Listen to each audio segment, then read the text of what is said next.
we had one science teacher. I studied in Bangalore. We had a science teacher. And he was a very interesting person. He used to teach biology. One day he surprised us. Maybe I was in 9th standard. Maybe. One day in the class he came up and asked the question, what is science? And we were all quite stumped because he'd studied science and answering papers and passing exams, and now you're asking such a fundamental question, what is science? And we could not answer very well. And different students attempted to answer. And then finally, he gave the definition which has stuck in my mind even now. And a few days ago, a few weeks ago, I Googled and saw, and pretty much the definition and understanding of science that he gave us 40 years ago still is valid, and most of the definitions were around that. Basically, he had taught us that science is a systematic study of any branch of knowledge. That systematic study is what is common even in today's, if you Google and see what is science and the meaning of science. It's a systematic study of any branch of knowledge. And so at some point in my life, I came in touch with spirituality and began to apply systematic study of spirituality.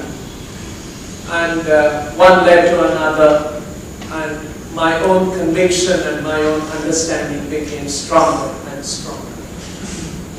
I like to share some of those interesting perspectives, something that fascinated me as a student of science and later on in my life.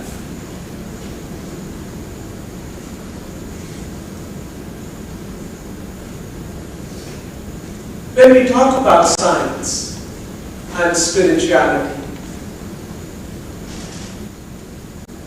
one thing we should keep in mind that in spirituality also, especially in Indian systems of spirituality,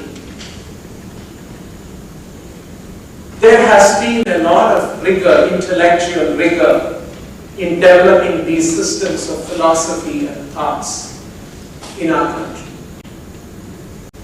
If any acharya comes up with a certain doctrine, he is expected to explain that and articulate that doctrine in terms of various other Vedic references.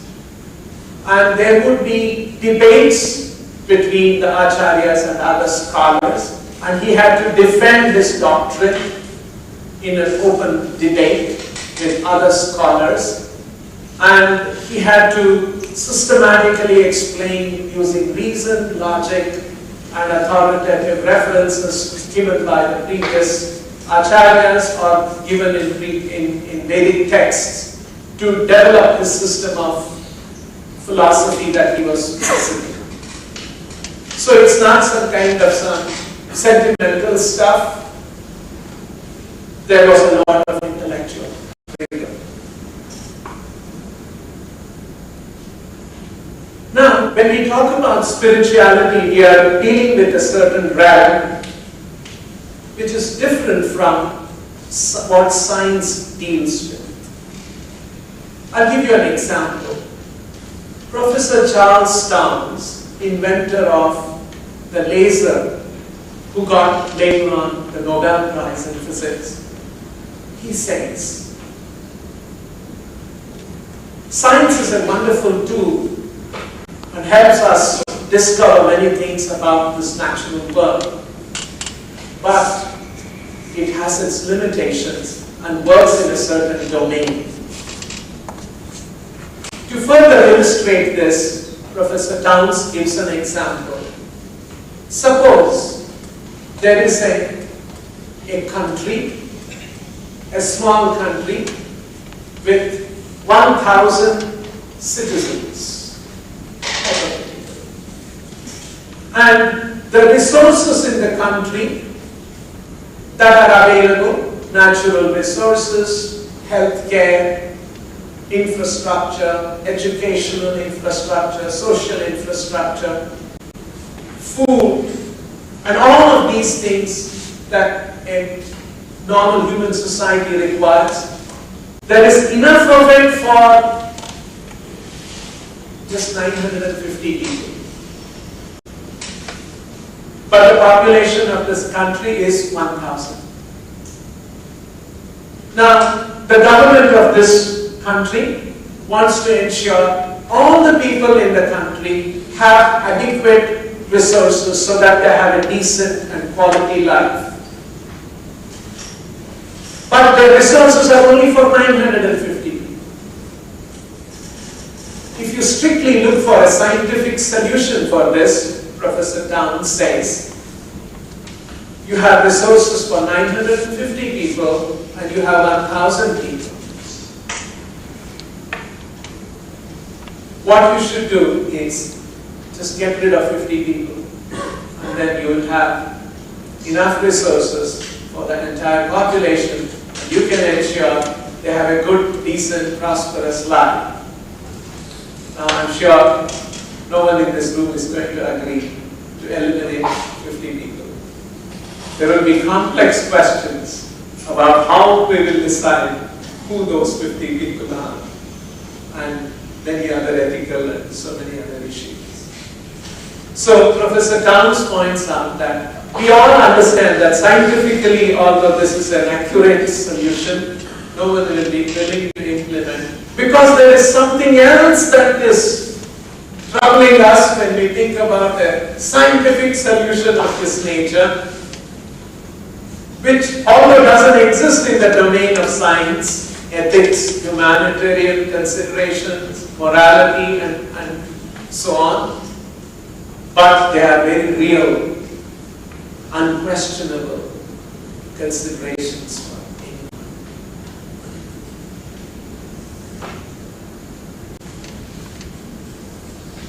So, there are certain aspects of the real world that we live in, which is outside the bounds of science. Although science has been expanding its boundaries and doing very well, but nevertheless there are certain fundamental questions. That is what Professor Downs is talking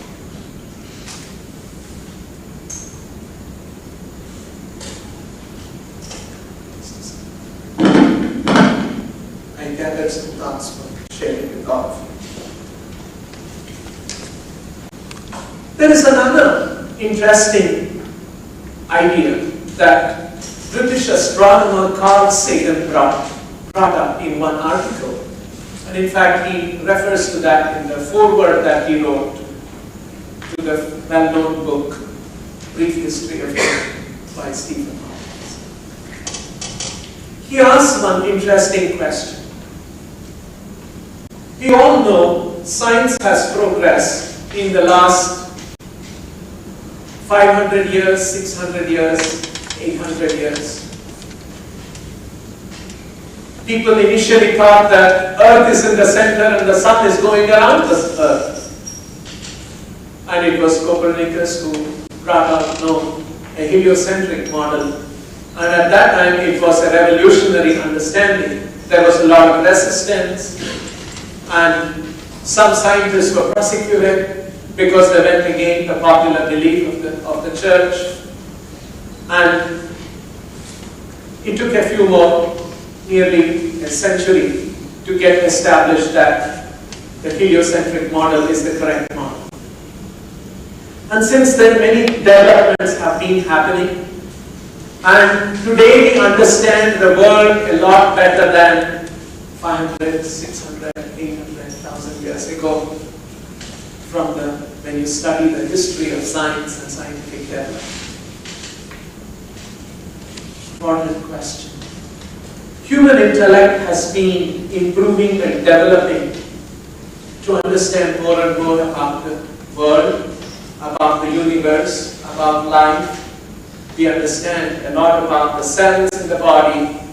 We understand a lot about electromagnetic radiations and different other forces of nature and how the universe has come about to some extent, not all of it in greatest detail, but at least we have a lot more understanding than we had 600 years ago. And human intellect has been developing and improving and more. Now he asks an interesting question. Is there a limit for human intellect? Does human intellect and human cognition have the necessary ability to comprehend all of reality that exists? To understand this point, I'll give you an example. There is a man. I don't know how many of you have had pets in your house, cats or dogs. If you, okay. Small number, nevertheless.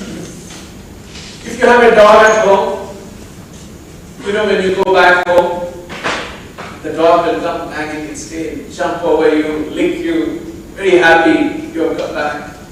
Right? That's what the dogs are, very affectionate to their masters. So there was a man. He had a dog, a big dog, very affectionate. And every time he came back from outside, the dog would jump at him, wag its tail very happily, lick him all over, and then go back and curl and sit down. One day, something important was happening in his life.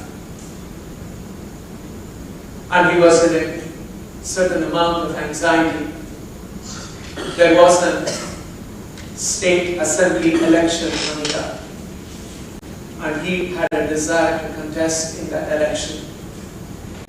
So he would go out of the house, meet people, you know how you have to get a party ticket, all that you have to do, and he was struggling and doing all of that.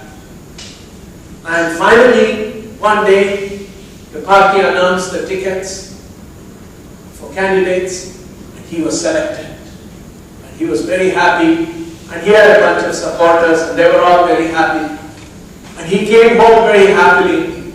And then when he came home, his dog jumped up at him, wagged its tail, licked him, and then went back, and then he shared with all his family members that I've got the ticket, and they were also very happy. And the next few weeks, there was intense campaigning. He would go in the morning, come back in the night, very hard work, and every time he came back in the night, his dog would come, wagging its tail, jump up at him, lick him, and go back and curl back and sit down. It went on, and then the day of election came. And the election happened, and then he was waiting for the results to come. He was full of anxiety. His family members were also very eager. What's going to happen to him? And then finally the results came, and he had won the election. And he came back home, and his supporters were there, and they were bursting firecrackers and sharing sweets, like we see in the television. And then he came back home, and his dog jumped up at him, wagging its tail, licked him, and went back and sat down. So he had become an MLA. The next few weeks, there were a lot of intense meetings in the party and all of that. And then he would go, come back, he would go and come back. And one day he went, and there was all those big party meetings. And finally, he was elected to become the chief minister of the state. And he was so happy. And all his supporters were very happy. He came home, and his dog jumped up at him, wagging its tail, licked him, and went back and sat down. And then now he has become the chief minister of the state. The family members were all very happy, and so on. Now, what I'm trying to bring out here is, there are so many things happening in the life of the master.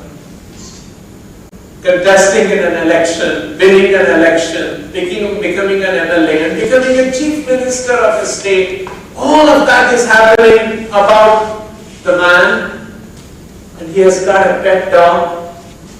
Is the dog understanding any of the things that are happening to its master? Now my master has become the chief minister of the state, and for the next 5 years he is going to rule. Does the dog understand any of those? Nothing. From science, even dog is a pretty advanced man. The neural systems and the neural networks and the neurons firing, all of those things that happens in the brain and the nervous system of a dog is pretty much similar to what happens in the human brain nervous system.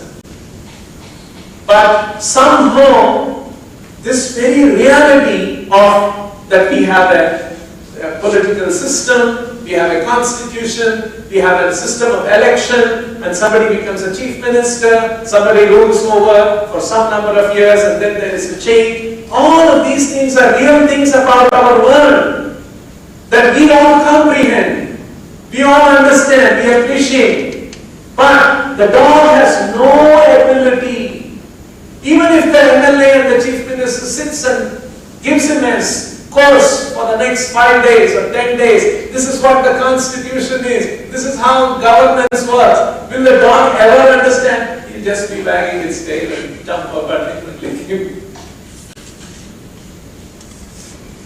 Intrinsically, the dog and its cognitive systems have a certain limitation to come in touch with certain aspects of reality. This is what Carl Sagan is asking. After all, we use our brains, our systems of logic and all of those things which our brain can process. Are we also intrinsically in some way limited that we cannot understand certain aspects of reality simply because we are not equipped with the right kind of a system or a process or the equipment or the apparatus that simply cannot understand? It's a significant question. We as human beings, we have been questioning, we are trying to understand many things about the real world. Interesting. And definitely we are more competent. Our ability as human beings to do cause-effect analysis is far more rigorous than that of a dog. Even dog and other animals show some ability of doing cause-effect analysis. But as human beings, our ability to do that is much more advanced and developed. So, we can see that how on the one hand, science operates within a certain domain, and we see that there are certain aspects which is outside the domain of science. And the systems that we use, that we are all equipped with, may themselves have certain limitation. We understand more than the dog. Dog understands more than an ant or a bird. So you can see a hierarchy of development of intellectual abilities and cognitive powers. Now what is the guarantee that our cognitive powers are adequate and fully adequate to understand all aspects of reality, and also has a certain understanding of its reality in its world, in its life? The dog has a certain understanding of its reality, and we as human beings have a certain understanding of reality. May not be the entirety or the comprehensively the reality. This is the point I just want to bring up, that how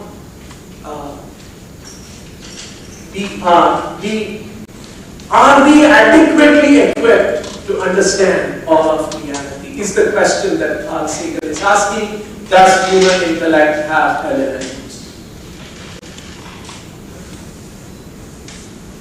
I'll give you one example of how this limitation.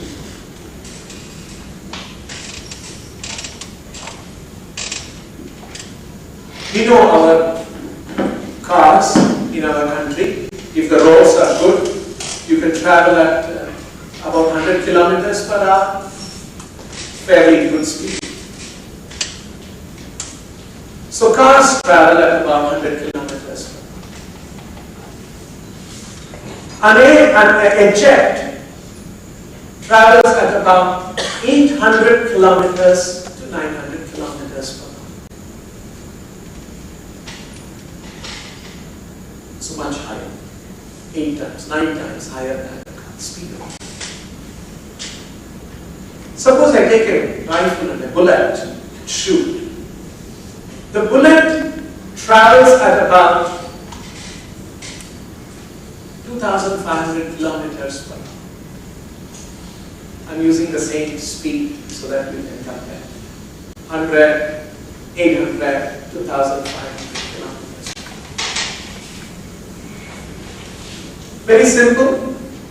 If you take the earth going round the sun, right, the elliptical orbit and so on, even if you do some approximation that it takes about 365 days and so on, if you calculate the speed at which the earth is going round the sun, it comes to about 1 lakh meters per hour.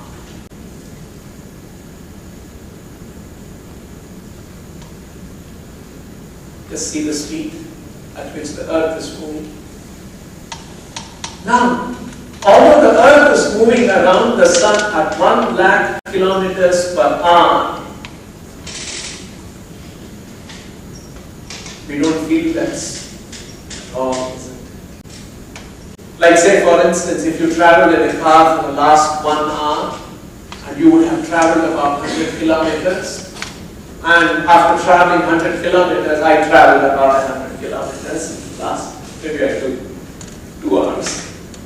But anyway, at the end of traveling 100 kilometers, you feel a certain amount of fatigue. In the last 1 hour that you were waiting for me to come, you have all traveled 1 lakh kilometers sitting on the earth's orbit around the sun. I'm sure you must all be so fatigued traveling 1 lakh kilometers. But we don't feel that way. This is because there are actually 2 important things in this. One is this uniform motion. There is another aspect to it. We are wired in such a way, our brains are wired in such a way that we can only recognize relative motion. When the earth is going round the sun, there are no relative points for me to reference so that I can feel the distance moving. Say for instance, the earth is going around the sun, and every 1,000 kilometers or 2,000 kilometers there were a milestone, and we would see that passing by every few hours, every few minutes. Then that gives us a sense of movement. And if those reference points are not there, we are wired in such a way that we cannot feel the motion at all, like it's happening to us. Although the earth is going around at fabulous speed of 1 lakh kilometers per hour, because there are no references, we don't feel that motion. So like this, we are inherently our wiring. So ultimately we use our brain, we use our nervous system. These are the cognitive systems that we have. We use to access the world outside us and to understand the world outside us. And if our cognitive systems have their limitations, we will not be able to understand many things that exist outside. Although it exists and it is part of reality, we simply don't have access to it. Just like suppose I am confined in a room like this, and I have only one window. I am being locked up in this room, and there is one window. I can only peer through the window, and I get a cone of vision from that window, and that's all I can see. If a bird flies into my cone of vision, I recognize, and then when the bird flies out of the cone of vision, I don't know what happened to the bird. Whether the bird exists or not, does not exist, I don't know. So in the same way, we all have 5 senses according to Vedic perspective, and these 5 senses allows us to, gives us a certain cone of vision, access the world outside. So there are many aspects of reality which is outside the core of our perception, but we are not able to see simply because we don't have the necessary knowledge. Another significant example, especially in modern theoretical physics, is that we all are familiar with the three-dimensional space. Right? When we were young, this was one thing that struck me. When I was very young, I just learned two-dimensional geometry, x-axis and y-axis. I'm sure all of you would have done the same. And then at some point, my mathematics teacher introduced x, y and z axis, three-dimensional. Circle became a sphere, and cylinder and all. Then I was waiting, will some more years pass by and will the mathematics teacher teach a fourth dimension? But anyway, I passed out of the lecture. It never happened. So, the question here is, we all understand that this space has three dimensions. Spatial dimension. Of course, you may say x, y, z, and t. Time itself is another factor in this space or in reality. But the question is, are there only three dimensions in space? Or it is just that my cognitive powers allow me to understand only three dimensions? There is one example. If you have seen this video by Lisa Randolph, she's a physics professor in Harvard University, and there are many videos she talks about, and there is, if you Google, you will see this. She brings up one very interesting argument. If you take an ant, it is said that an ant only has two-dimensional ability to understand only two dimensions of space. Like say for instance, in other words, for the ant, it's a planar world. If an ant is crawling on this plane, it understands forward and backward, it understands left and right, it does not understand up and down. The dimension does not exist in its cognitive powers.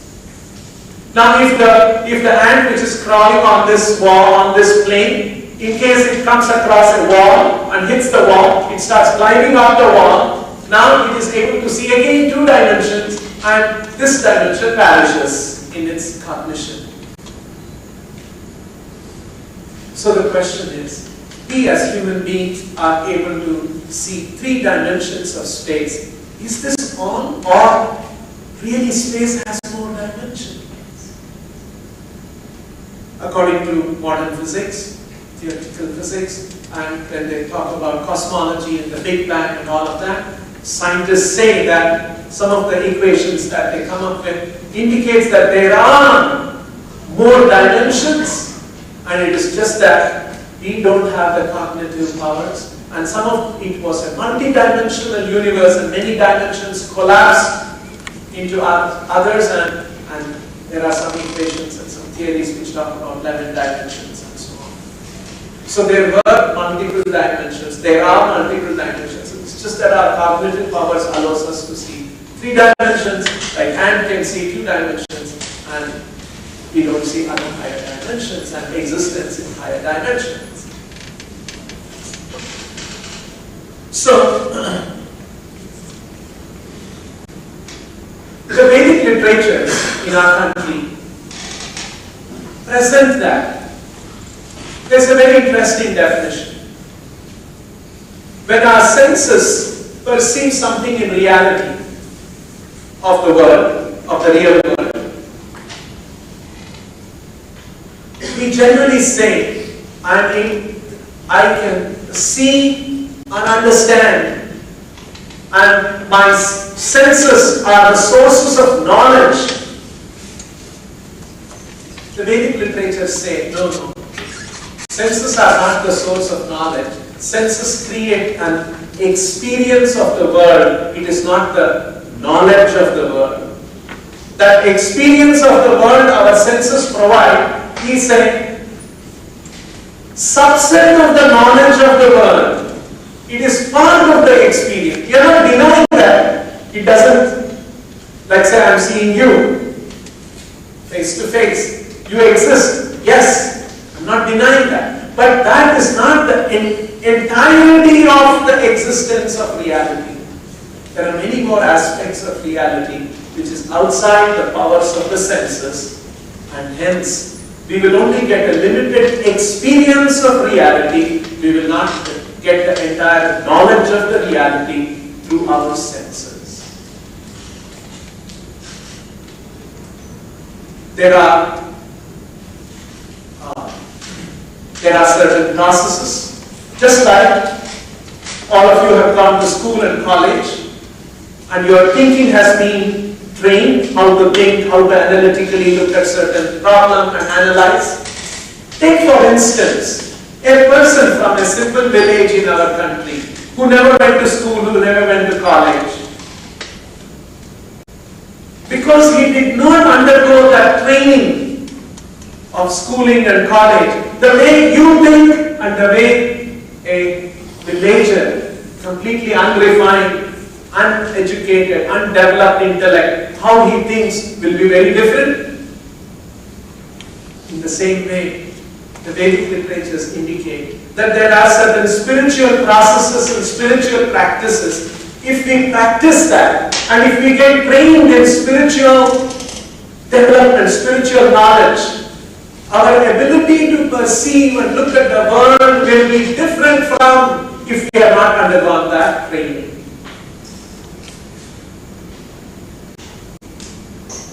In fact, I'll give another example that the Vedic literatures point out. Say for instance, in the middle of the night, we come into this room. If you come in the night, obviously there are tables and chairs and so many things, speakers and all of this in this room. At midnight you come, it's dark. You have the eyes to see. And there are objects to be seen. But if there is no light, you will be groping. You don't know. You will be carefully stepping. You don't step into something, some object. You will be groping. And mostly what we do when you enter a room, you will feel for an electric switch and switch on the light. And the moment the light comes on, you see everything that is there. So you have the ability to see, and there are objects to be seen, but without the help of light, you are not able to see.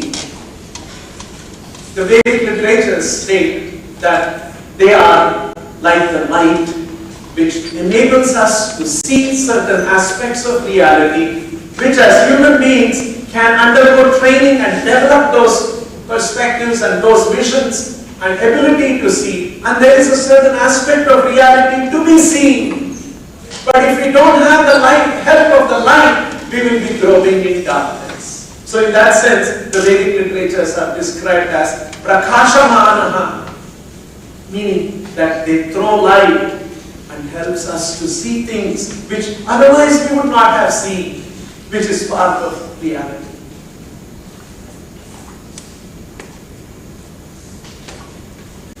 Now, we are talking about science of spirituality.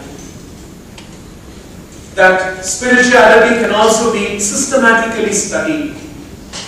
In fact, there are one or two or three characteristics of science I would just like to point out before I close.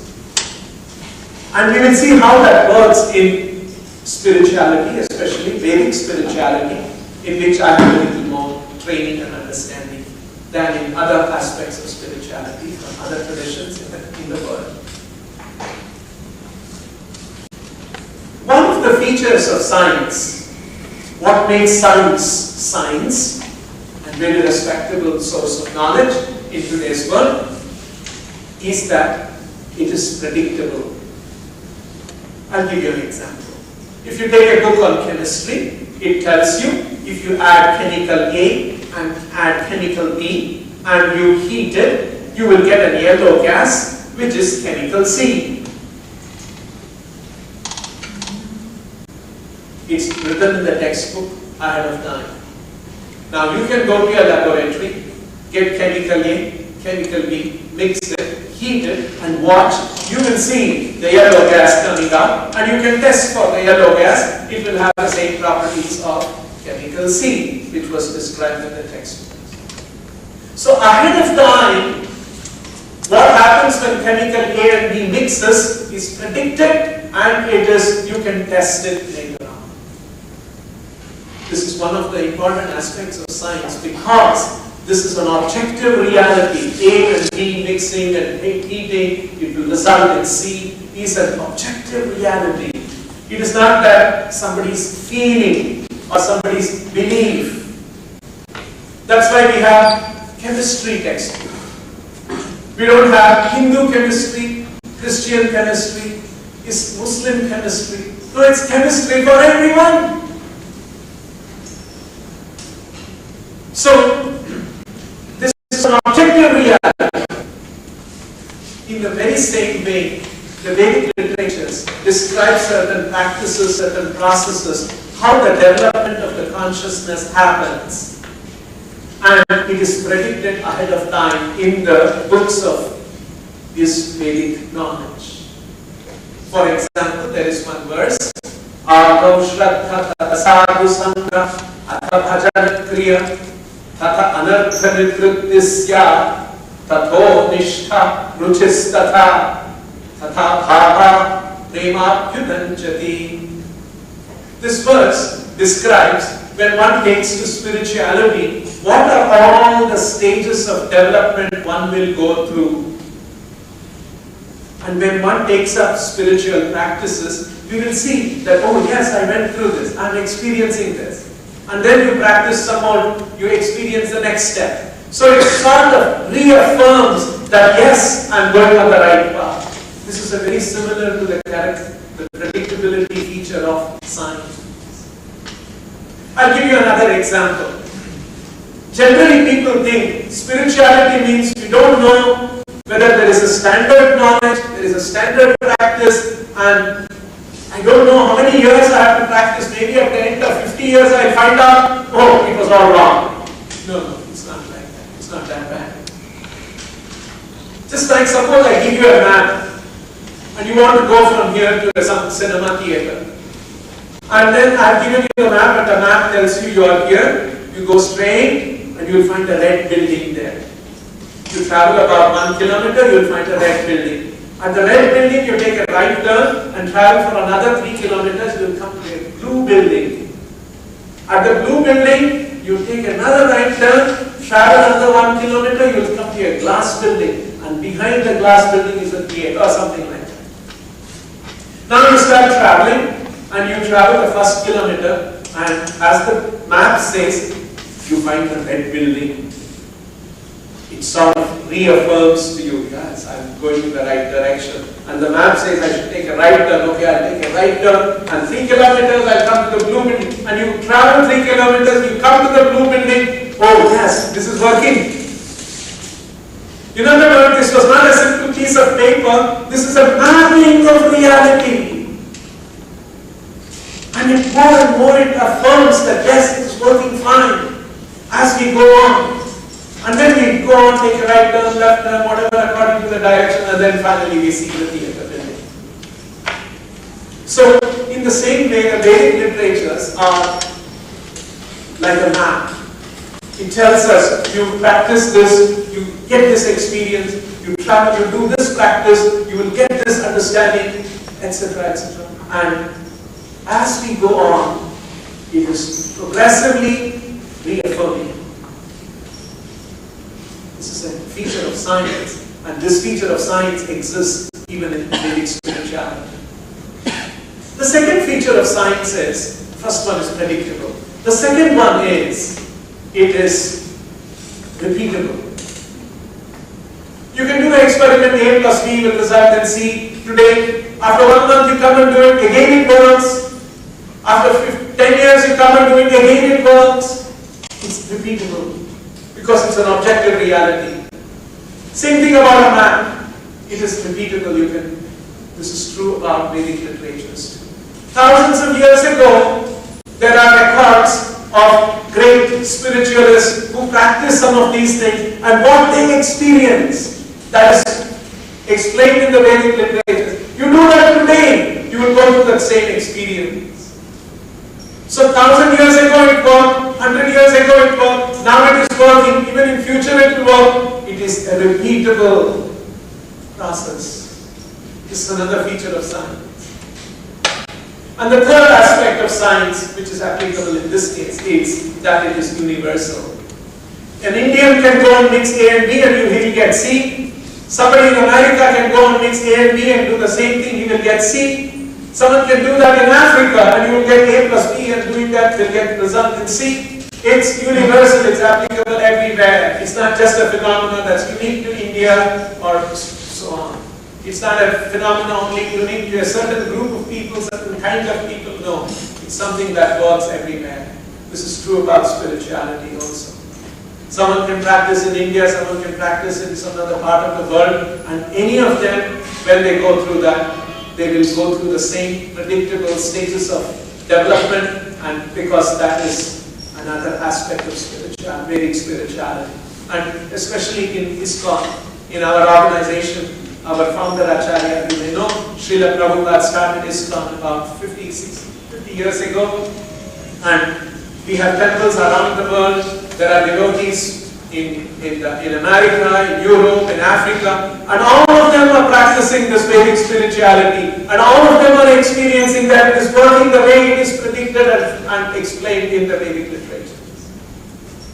So this is another important aspect of spirituality, scientific nature of spirituality. So I would just like to conclude with this, saying that spirituality is not some kind of an irrational belief system. Spirituality is not an antithesis to reason and logic. Spirituality can be understood in a very systematic way, can be studied in a very systematic way, and one can enormously benefit with this understanding of spirituality about the purpose of life, about the purpose of creation, about the meaning of life, and it is going to enrich our lives. And although I said I would like to just take 2 more minutes and say that there is one other misunderstanding about spirituality, that if one takes the spirituality seriously, what will happen to my career, my ambition, my plans in life, all of that? No. We as human beings, we are capable of running our lives on multiple tracks. We can have a track of material pursuits and ambitions. We can also have a track of spiritual aspirations. And we can run on both tracks. Just like there are many people, they will be engineers or doctors. They will also have some interest in music. And they will be doing some practice of music, maybe instrumental or vocal. Or someone may have interest in literature. Someone may have some other interest in art. While they do their main profession, they also pursue a little bit of that. They spend little time every day, maybe more time when they are a little more relaxed. So like this, we can toggle between different tracks and continue with our ambitions and career path and all of those things, and also practice spiritual life and develop an understanding about these very important truths and reality about life, about creation, about purpose and meaning of life. And in this way, we can lead a very enriched life. And close with this.